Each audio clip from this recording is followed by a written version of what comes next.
Today I'm talking about how to get happier in life without being delusional or denying your reality.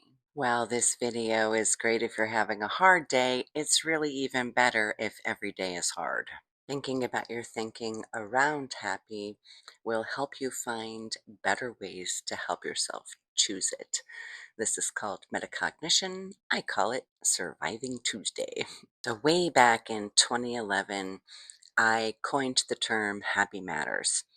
And I did it because I've lived a very, very complicated and challenging life. And I didn't even know what it felt like to be truly happy until I was 41 years old. Once I got there and I was able to see things through the rearview mirror, a lot of things became more clear to me, and I'm going to share some of those with you today. So if you'd like to think about that for a few minutes, welcome in to your daily dose of Dawn at Dawn, videos designed to expand your thinking. First of all, I want to say the reason to remember happy matters is for you. It's not for anyone else. It's not to make you more palatable or easier to be around. It's because it literally changes your physiology. You get more go juice. Start to become your own cheerleader. Before you know it, things are just not bothering you the way they used to. I'm going to give you some tips to help you practice at the end of this video, so be sure to stick around. I'm going to lovingly challenge you to try this for a month and see the difference that it makes in your life. And if you notice a difference, you can jump into my 5-week Happy Matters experience coming up, and there'll be a link in the description to learn more about that. Once I deeply understood that happiness is a choice, I started to make the decision to choose happy more often, to remember that happy matters so that I could choose it. 5 legit science backed reasons why choosing happy is good for you. It gives you increased resilience. You bounce back faster. When something happens to me, I know that the sooner I can regulate my nervous system, the easier it will be for my body to process what's happening to me. And that brings less stress, less pain, and less frustration. Another benefit of remembering that happy matters is that you have greater life satisfaction, even when you're stuck in the suck. Remembering to choose happy fills you with empowerment and helps you feel like you have good self control. Encouragement comes from the inside out. And like Dr. Wayne Dyer says, when life squeezes you, what comes out? You want it to be encouragement for yourself. When happy is a priority for you, it gives you more emotional awareness. One of the first things I have my resilience coaching clients work on is once they get upset, to focus on getting unupset, because being upset doesn't accomplish anything other than upsetting the balance in your nervous system. So you get upset and you look at it, you feel your feels, and keep your feet out of the fire. When you're dealing with lifelong challenges, or you've had a traumatic past and emotional regulation is challenging for you, you want to be able to regulate your emotions as quickly as possible. I teach my clients to lean on their emotional tools and have a rescue plan for themselves. And that looks like deploying your reminder tools, like being a no drama llama, so you can be really unhappy that you're going through something awful and really happy that you're controlling yourself and not letting it control you. One more benefit, and then I'll give you some ways that you can practice this. This is probably one of the most important lessons, benefits for people who are chronically ill, because it's something that's extra challenging for us, and that is improved relationships. When you feel like a rusty bag of nails, it can be kind of hard to hide that sometimes. And people can often confuse being in pain with being unhappy. And when you're teaching yourself to bring on the self soothing and the comfort, it's a lot easier for you to process when you're not feeling well so that it doesn't necessarily look like you're unhappy. Am I saying to pretend you feel better so that other people like you? No, that's not what I'm saying at all. What I'm saying is you can deal with things inside of yourself that don't show up on your face. You don't want to make other people pay a tax to be in your company. I have no problem telling people my faulty meat suit is not cooperating and you can just pay attention to me instead of it and all will be well. Nothing about dwelling on your pain makes it easier to deal with.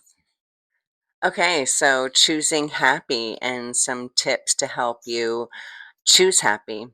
The most important thing is that you remember why you're choosing happy. It's not to please anybody or to manifest riches. It's literally just so you feel better. Hey, Dawn Super here. If you thrive on repetition, if you love little phrases to help you with your memory, and you're looking for effective tools to help you on your personal growth journey, take a second and check out my fridge philosophy magnets at happymatters.guru. Whether you're trying to survive starting over by yourself, working on ending generational trauma, trying to find your patience in an impatient world, or teaching your traumatized brain how to actually regulate your nervous system, because there's no reason that doing the work can't be fun. Okay, back to it. When you're stuck in traffic, I love driving and I love driving fast, and I don't want to be frustrated when I can't go fast as I want to go. And so I started like making up songs about the drivers that are holding up the time, or they're keeping time for everyone behind them, and it helps me vent out the frustration that they won't go 1 mile over the speed limit and keeps me from getting frustrated on my commute. Reminding myself that a lot of the people driving around me are probably driving around me every day also helps me keep, oh yeah, sure, come on in. I'll let you get ahead of me. Not that I need anyone on the road to like me, but it does make it easier when you're sharing good vibes rather than stabby eyes. Another opportunity to practice choosing happy is when you're under work stress. In addition to being a resilience coach and helping people face things that are very hard for them to face, I'm also a fractional executive helping companies face things that they don't want to face. One of my clients has a 26-year-old inventory and another has a 30-year-old inventory, and both of those things are very daunting for them. So, one of the things that I do to help them manage their stress is to point out what's going right and then bring on the self soothing. When this project is done, this is going to happen and this is going to happen, and you're going to be so relieved. By focusing on the results and the good things that are helping us get there, we can reduce our work stress, even if it's just in our own minds, which is really where it matters. Doing chores is another great opportunity to practice choosing happy.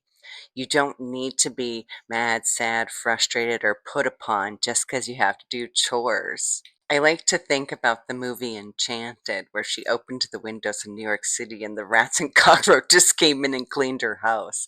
I find it so amusing that I sometimes listen to the song, Happy Working Song, while I'm cleaning my own house. I spent the first 41 years of my life miserable, and I can tell you that negative emotions are like wearing a weighted vest.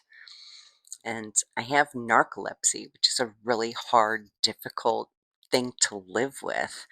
And singing songs while you do chores, it helps you a lot more than being about having to do them.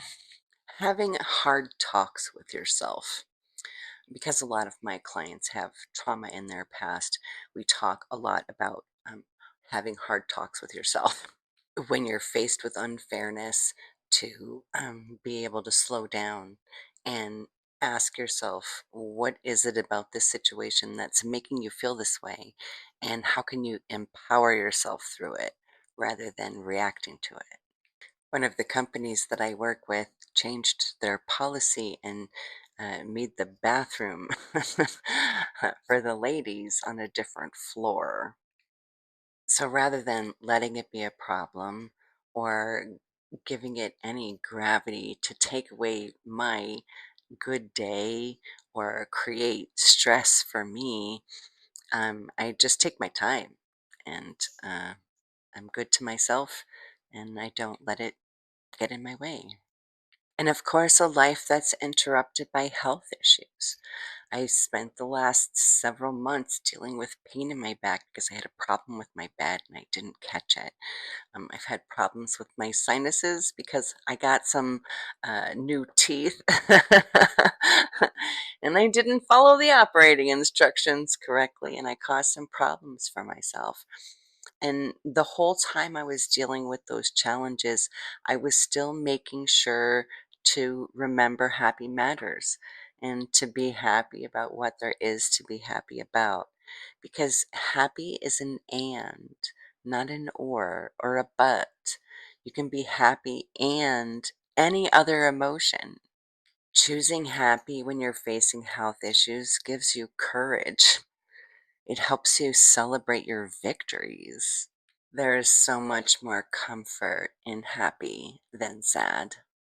So, whether you find a way to choose happy from my 14-day book or from my upcoming 5-week Happy Matters experience, or you do it on your own, just make sure you do it.